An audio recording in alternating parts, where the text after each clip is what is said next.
to this day, my mom still doesn't really understand what I do. She calls Star Wars Star Warsy. And she doesn't understand any of it. And she doesn't... I showed her Mandalorian because I was so excited. And they had, and by the time it got to Disney Plus, they had subtitles. So she watched it. And then afterwards she goes, "You like this? Why?" Please welcome Ming-Na Wen. Hi, welcome.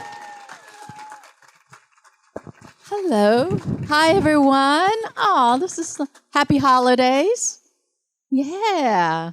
So happy to be back in my home turf of Pittsburgh. Mount Lebo girl here. Carnegie Mellon alum. It is great to have you here. Oh, my gosh. So good to be here. So, how are you? Yeah, great. So have a seat, relax. We're going to do a few questions here, open it up to the audience. And Sure. Just this is your time up here, so we're going to have a little bit of a chat. Oh. So I got to ask you, obviously from the area, I'd like to ask you about your first role, which was in with Mr. Rogers. Yes. Oh, my goodness. Pittsburgh icon. Yep. I was still attending Carnegie Mellon, and the casting person had me and a couple of my classmates participate. And one of the wonderful things about Mr. Rogers was that not only was he, this iconic figure that we grew up with, but he was also very socially aware, and he was very much focused on also showing diversity. So I was cast, one of my classmates was black, and she was cast. And then, we had a token white castmate, being one of the King Friday's trumpeteers. So, he was very advanced thinking, and just as sweet as he's exactly what you would see him as on TV and in person. So what was that experience like as far as actually doing it? How did that role come about? Was it just you're one of the trumpeters, were those lines? I mean, how was the prep for that? We had very few lines. We pretended to play the trumpets. Okay. We wore these silly little outfits, and we were in the land of make-believe by King Friday's castle, and he did all the puppets' voices. In fact, I thought Mr. Rogers was a little cuckoo because, being young and naive, I just remember him behind the castle, talking to himself, literally answering himself. And I'm like, ooh, strange man. But in fact, I realized that he was just running his lines with his puppets, basically. So in a way, he was still talking to himself. But it was great. It was just I just wish we had cameras, or we brought a camera, because I never took a picture with him. Did you ever? Was there any footage of it on YouTube? Or yes. You could just type in Ming-Na Wen trumpeter, and it'll pop up. Well, that's good enough. Yeah. It was a lot of fun. So now I want to ask you a bit about Joy Luck Club, the 1993 film. Great film, and I just wonder if you have any fond memories of working with Wayne Wang or any of the cast. It was such a great breakaway film for him. Well, anyone know about Joy Luck Club here that are fans of the film? If not, you may leave the room. It was one of those novels. Amy Tan wrote the book, and she's a prolific writer, an incredible storyteller. And whenever you have characters that jump out of stories, and you can relate so well with them, and you don't feel alone, like you're not the only one that was experiencing. Like for me, being Asian American, I always thought that I was one of the few that had this sense of isolation and not feeling like I belonged, and having a cultural separation with my family, because my parents were very, very, Chinese, and ran a Chinese restaurant. Anyone eaten at the Chinatown Inn? Yes. Oh, good. Free egg rolls for everyone. My brother would kill me. But it was such a profound novel, and to then be a part of it with this incredible cast. I still keep in touch with my sisters. In fact, they were there to celebrate my star at the Hollywood Walk of Fame. So we've been friends for like over 30 years. Thank you. Yeah, it's still unbelievable. But my experience with that film is just everything you can imagine. You know, it was a wonderful experience. How long, how was the audition process like? And from when you auditioned to how you got it, how long was that period? That had to be. I was actually auditioning for a different role. I was auditioning for Waverly, who is the more like, you know, business. And I actually thought I was more like Waverly, like ambitious and a go-getter and you know, denying the nerd in me kind of thing. And they saw a whole other side of me, and they were right. Yes. It's a perfect movie. If you haven't seen it, please do. No, thank you. It is excellent. Yeah. Now It'll make you cry. It will make you cry. Yeah. And how did the role of Mulan come about? Same thing. You know, I came out to LA. I was living here. I was living in LA and went out for an audition and didn't think anything of it. But being a huge Disney fan, I was hoping, and I knew the story of Mulan. I was really hoping that I would get the part. So when I did, I was overjoyed. And then I went in for my first session, going into this booth. That you don't work with the other actors, which I didn't know.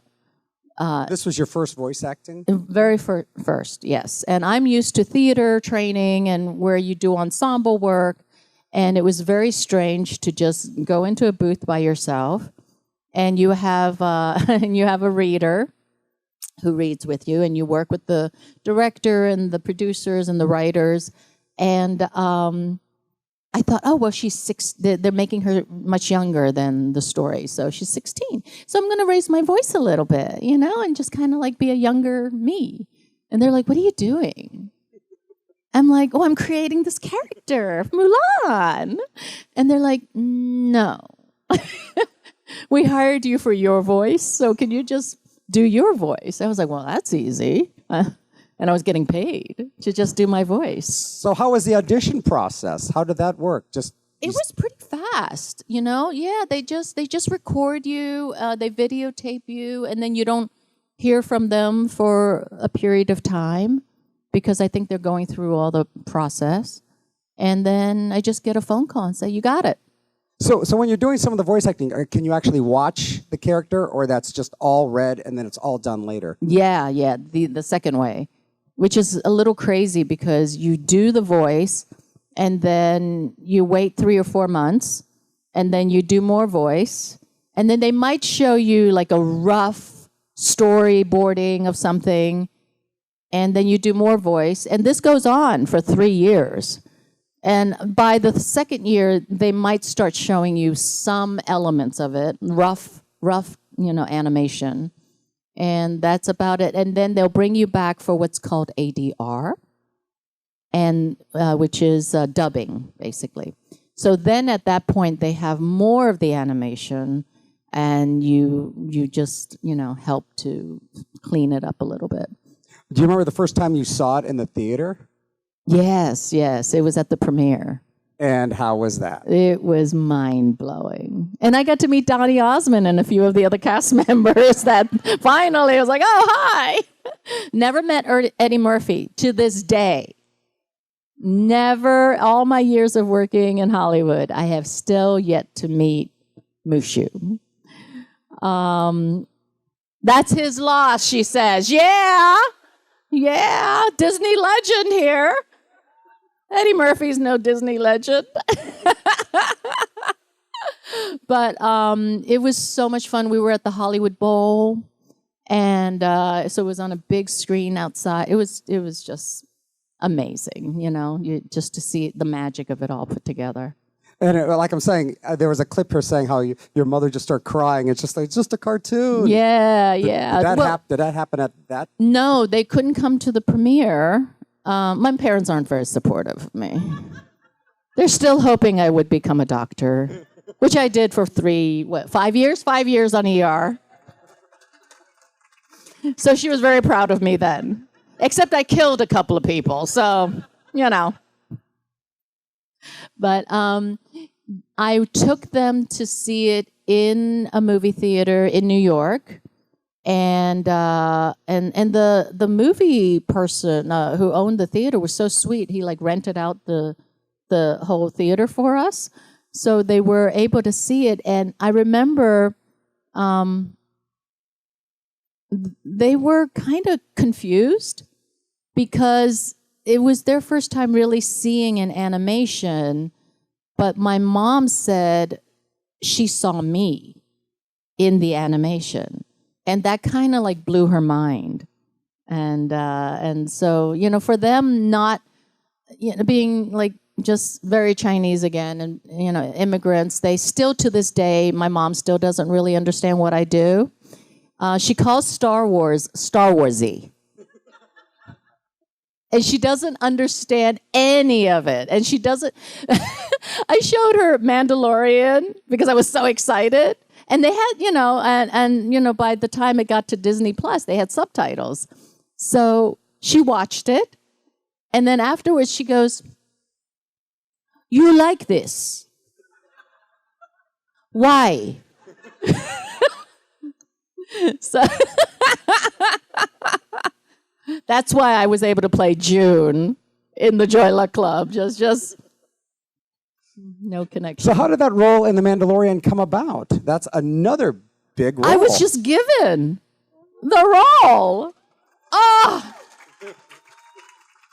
it was such a treat. It was, I think, just, you know, believe me, if you wish for something enough, and I have been wanting to be in Star Wars my entire life, and just hoping and praying and praying and hoping. And then it happened. Like I was at a party, I met Deborah Chow, who is one of the directors. She was directing an episode of The Mandalorian. And then she ended up, you know, running Obi-Wan. So really a talented, amazing human being. And we just got to talking, and she was like, you know, I'm gonna drop your name, you know, to John and Dave. And you hear this all the time in the industry, and you know, nobody ever does it. But apparently, that's her. She's my little bird. Yeah, yeah. So it was very special. I got one more question for you, then I'm going to open it up to you guys. If you're on this side of the room and have a question, please line up over there. If you're on this side of the room and have a question, line up over there. I got one more question, then we're going to get to your questions. So far, the audition thing went really well. What was the audition for Agents of S.H.I.E.L.D. like? Was that audition? I know there's so many fans here for Agent May. I miss being Agent May. I miss being the cavalry. Let's see. I went in for the audition, and I didn't feel like, it was weird. The night before, for some reason, I couldn't memorize the lines for the first time. And I think it's because I really wanted it that badly. And so I was really frustrated. And then I said, you know what? Just go in like you already have the part. Just go in as if you're just going on set and going to work, because I hate auditions. It's the worst experience for an introvert nerd like me. Like, I feel like I'm at home when I'm with you guys, you know, because this is home. This is my wheelhouse, so I feel very comfortable. But you go into an audition room, and it's the worst. And so I just put myself in that frame of mind. And then I went in and auditioned, and that was it. They changed the character to fit me because they loved my audition process, or my audition so much. But they also had to change the name of the character, because originally the character's name was Agent Althea Rice. So being now Asian Agent to be Agent Rice. One of the producers, Marissa Tancheron, who's also Asian, realized that might not be the best name. It would be like, if they were hiring an Italian and calling it, or Agent Pasta. How long from the audition process to when you knew you got it? How long was that wait? That was very quick. I was going to say. Yeah, that one happened very quickly, so it was fun. Yeah. Well, let's get to some questions. We'll head over to this side of the room first. All right. And then I'll head over here. Hey, are we going to grab a pic? You know what? Before we do anything, sure thing. Before I forget, I want to grab a photo of us. Hold on. All right. Come on in. You guys want to stand up just for a bit? No, you stay seated then. Oh, me? Me? All right, let's try and get everybody. I'll try not to crowd anyone.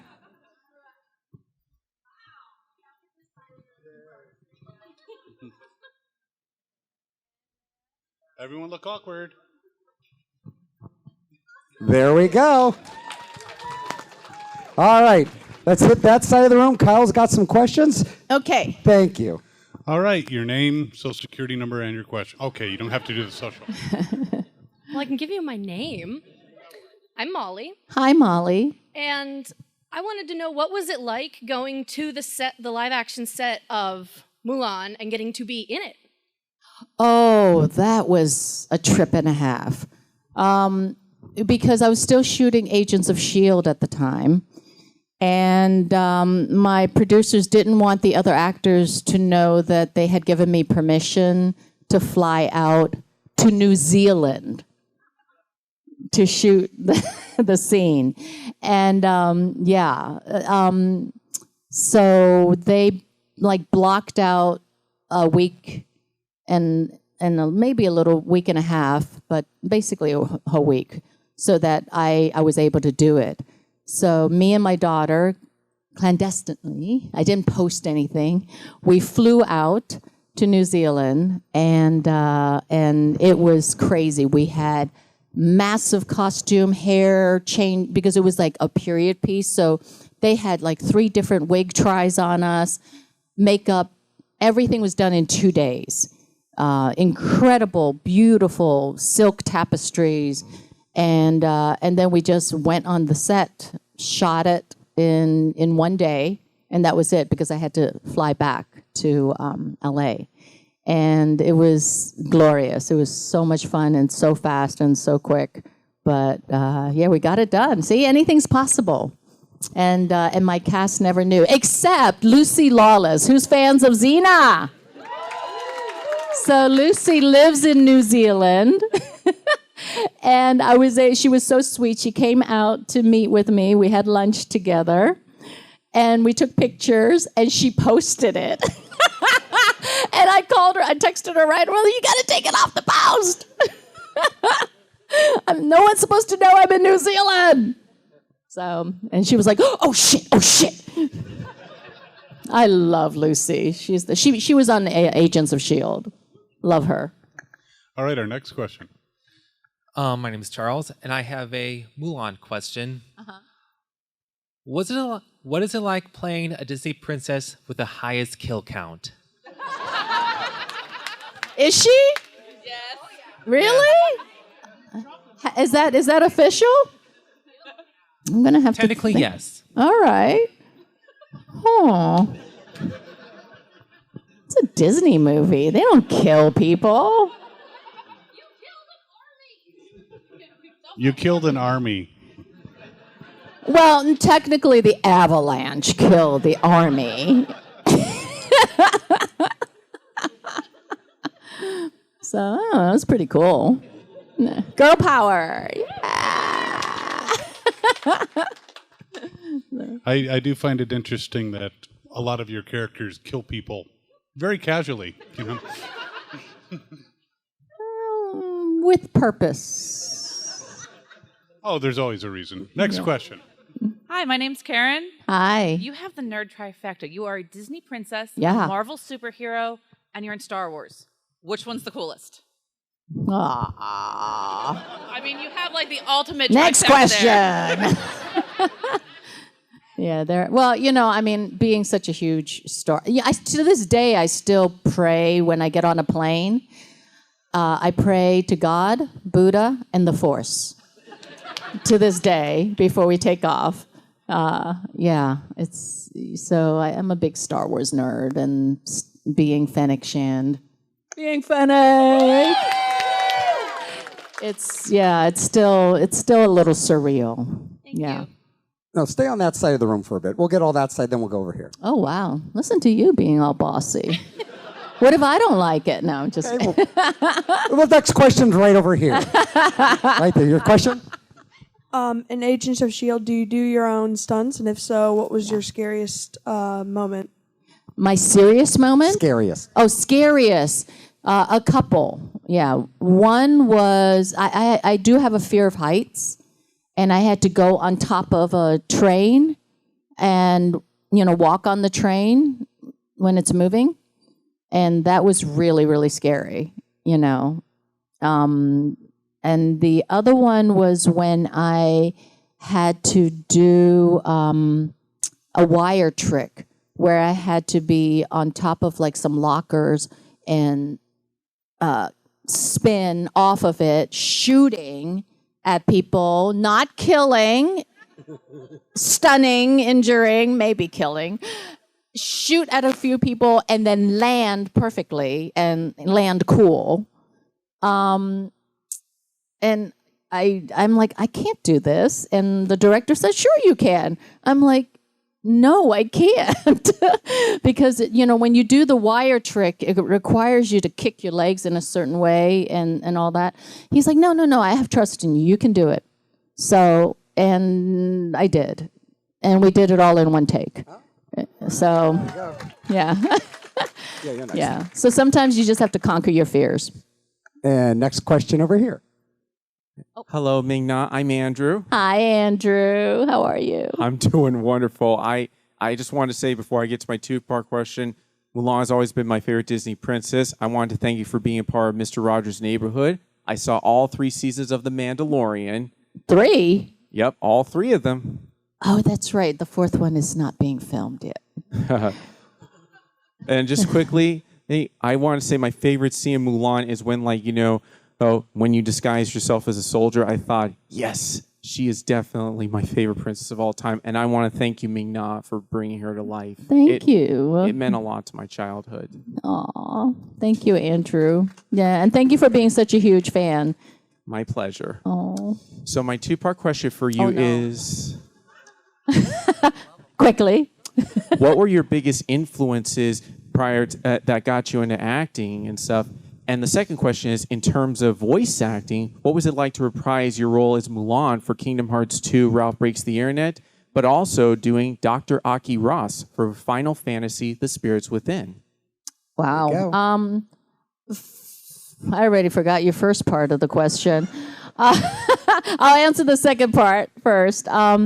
It's always fun, and it's always the same process when I'm doing the voices. And for me, there's no difference, and it's just great, and it's easy. I don't have to worry about how I look. I don't have to worry about if I have a pimple on my face when I do voice acting. So that's the fun part. What was the first question? Your biggest influence. Oh, my biggest got you into influence. acting. Just everyone that I've ever watched on TV. I love acting so much. I'm gonna drink some water. I had a rough night last night. Yeah, there's some bottled water down there for you too. Thank you. But I think my biggest influence is just my acting teachers in Pittsburgh. I went to Mount Lebanon High, and I had some of the most wonderful acting teachers in high school. Some of them I'm still friends with, and then Carnegie Mellon. So those were the big influences. Oh, sure thing. All right. Over here. Great. Hello. Hi. So I wanted to ask, since you're such a big Star Wars fan, when you were doing Book of Boba Fett, what was it like getting to be up on Jabba's throne and getting to experience that? It was so sick. It really was, because they replicated it to perfection, like every little thing, including like the the chimes that Princess Leia like hits her head on. When it was insane. It was insane to be back on that set. And Tim is so sweet because he loves Star Wars, but not to the degree that I love Star Wars. And anytime like I'm on set, I'm just like a little kid, and I'm like touching everything and giggling about everything, and he's always like, Ming, come. We have to work, Yeah, it's a dream come true, especially when Mark Hamill showed up. Oh my goodness, that was insane. That was insane. Yeah, you just don't believe it, it was great. Okay, next question. Quick question though, as a Star Wars fan, what is your thoughts about the Star Wars holiday special?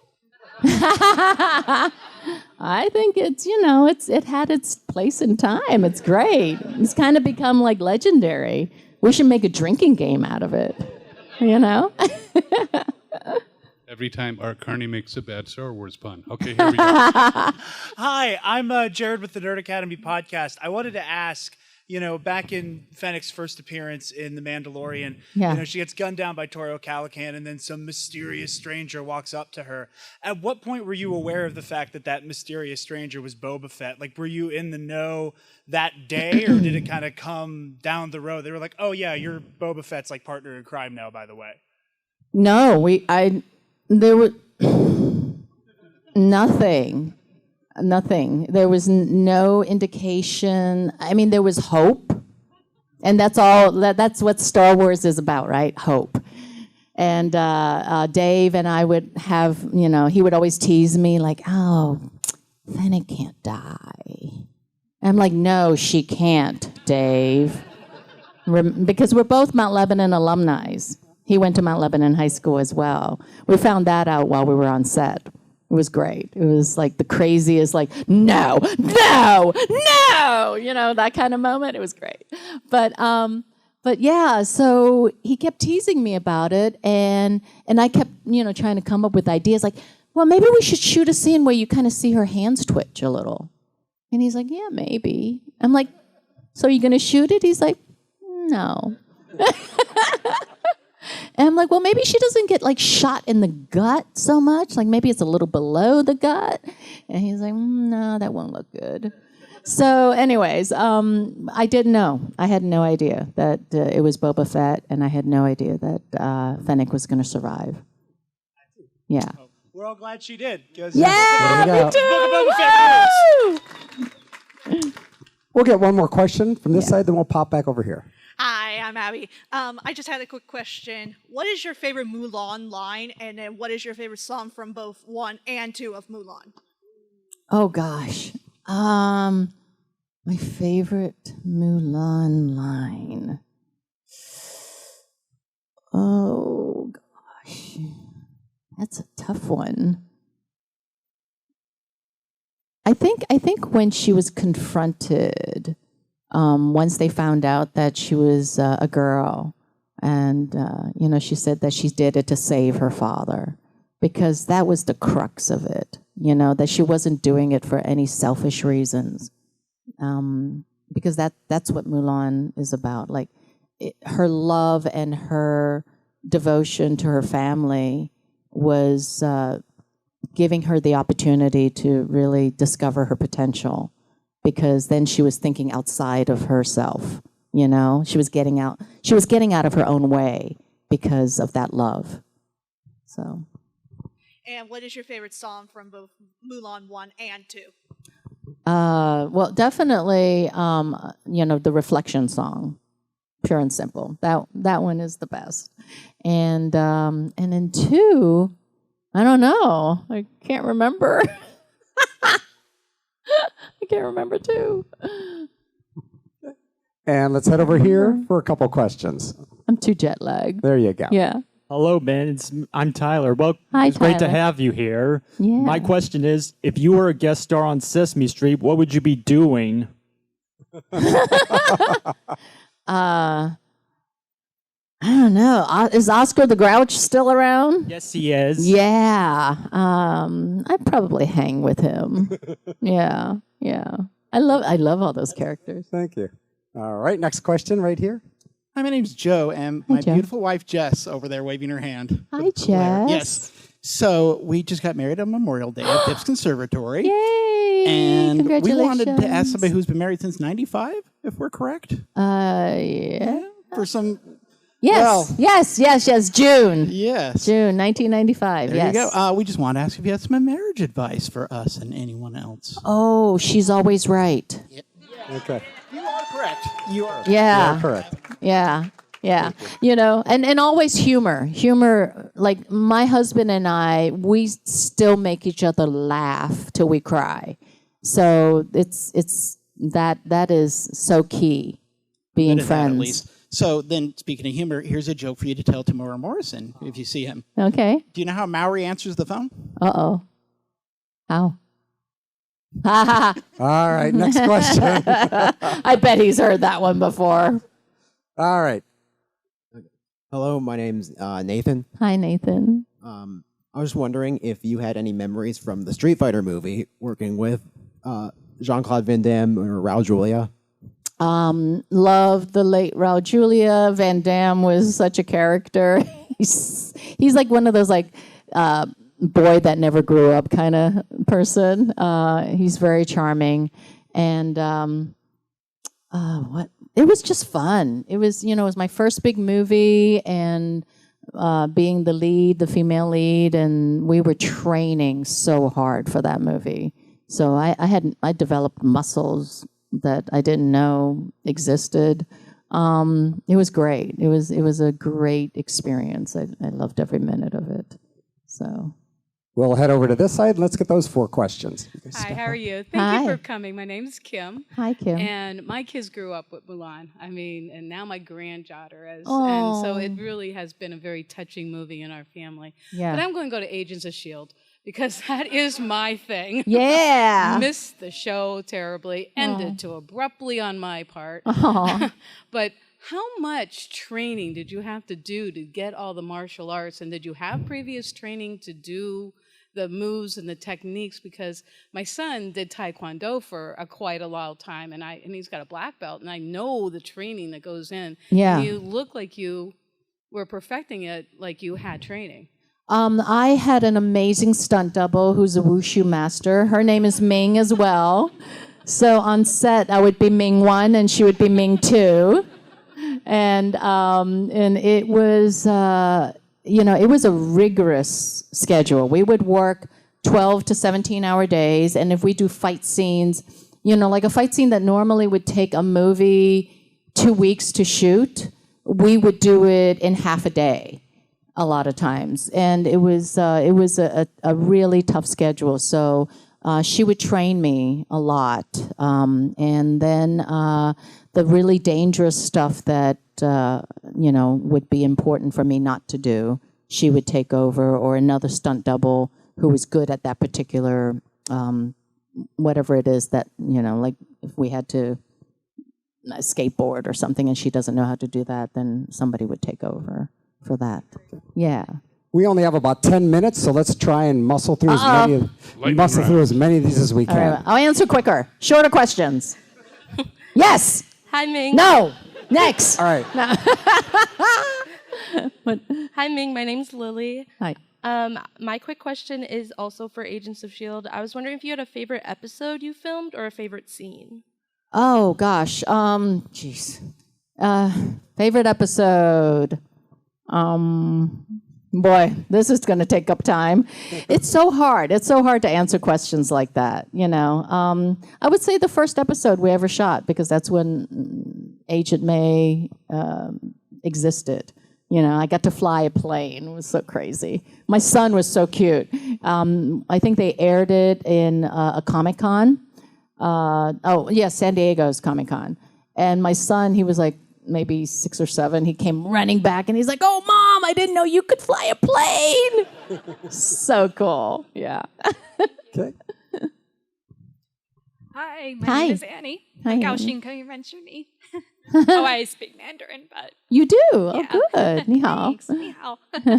I also wanted to thank you for all you do at CMU. I work at CMU, and I nominated you for an honorary degree. So tears. Hoping Well, that thank you'll you get it. very much. Yes, I got the Alumni Award last month. No way. Yes, yes. missed So you. thank you for voting me. Yeah, it was quite the treat. It's been quite the homecoming the last month and a half. Oh, fun. Yeah. Sad I missed you then. So my question is, are we going to see more of you on The Bad Batch and The Mandalorian? And what was it like working on The Bad Batch? Again, great. So much fun, and I always love seeing the transformation of real characters into animation because they take it to a different level. And my job is pretty much the same. But those are the questions you'll have to ask Dave and John. I am not privy to answer those questions. Yeah. Let me get a few of these out of the way, please. Yeah, sure. Hi, Ming. It's Hi. so awesome to meet you. Mulan is my favorite Disney princess movie, and I was just wondering, what do you think about Mulan being such a big role model for so many little girls? It's been, and not just for little girls, boys too. I think it's just one of the perks of creating something that's sort of everlasting. I mean, Mulan, I think, celebrated her 25th, so it's crazy. And I think she's grown in popularity, and she's just, yeah. I'm so grateful for that, and I'm thankful to have a character that has such positive impact. Next question. Hi, Ming. My Hi. name is Tom. Hi, Tom. What made you want to be in the Batman cartoon? Wasn't the paycheck, no. Again, it's the nerd, the nerd in me. So I got my foot in the DC. I hope to get, my whole body in there, basically. Yeah, it'd be fun. I've never done a DC otherwise. Yeah, that'd be Hi, cool. Ming-Na. My name's Faith. I have another Agents of S.H.I.E.L.D. question. At the beginning of the show, did you or the cast have any idea of how big the show would get? You always hope for success, but I think over time, we always joke about it. There's even a line where I say, we have a loyal, a small but loyal fan base following, and that is true, and it's grown. It's definitely grown over time. Sorry, guys. Yeah. Come to the table. Come to the table and hang out. We have time for 2 more questions, and we'll go to that side of the room. Hi, Ming. I'm Rose. Hi, Sorry, I'm a Rose. little nervous. From one Star Wars fan to another, Yeah. who is your favorite character? And if you had to pick, would you be a Sith or a Jedi? Jedi. Yeah, for sure. For sure. And my favorite character? Oh, of course, Princess Leia. Yeah. The Queen. Yes, thank you. And our last question. Hi, I'm Douglas. Hi, Douglas. Hi. On Agents of S.H.I.E.L.D., you were the pilot, as you said, as well as driving a lot of vehicles. Did you have to develop any kind of skill sets to make that look convincing and something you do normally, but when you're on? I actually had to drive the SUV quite often in crazy stunt stuff, but the motorcycles, I wish I could say I drove it, but I was towed like a little kid for that one. But, it was still dangerous because we were going at top speed and I still had to stay on that damn thing. But, yeah.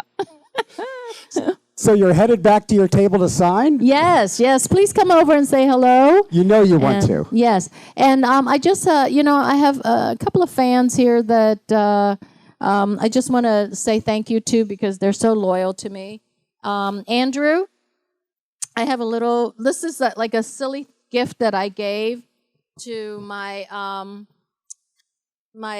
cast on the Book of Boba Fett. It's a neck phone holder, and it has the Book of Boba Fett and Fennec on the logo here.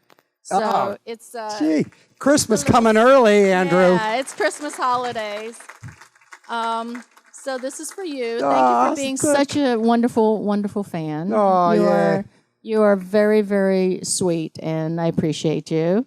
And then I got one for Anna. Anna, as well, is another one of my crazy loyal fans that she's become a wonderful groupie. So this one's for you. And it's a very useful gift. If you don't have a lazy neck phone holder, you should get one. It's the best thing in the world. So, speaking of best things in the world, thank you yes, for coming out. Thank you all for coming out. Pittsburgh's own Ming-Na Wen. Yinzas! All the way. Thank you. Happy holidays. Hey there, this is Nolan North, and you are watching Fandom Spotlight. Good for you. Very proud of you. Now go watch more. Oh, and have fun and follow your fandom. I like that. I like it a lot.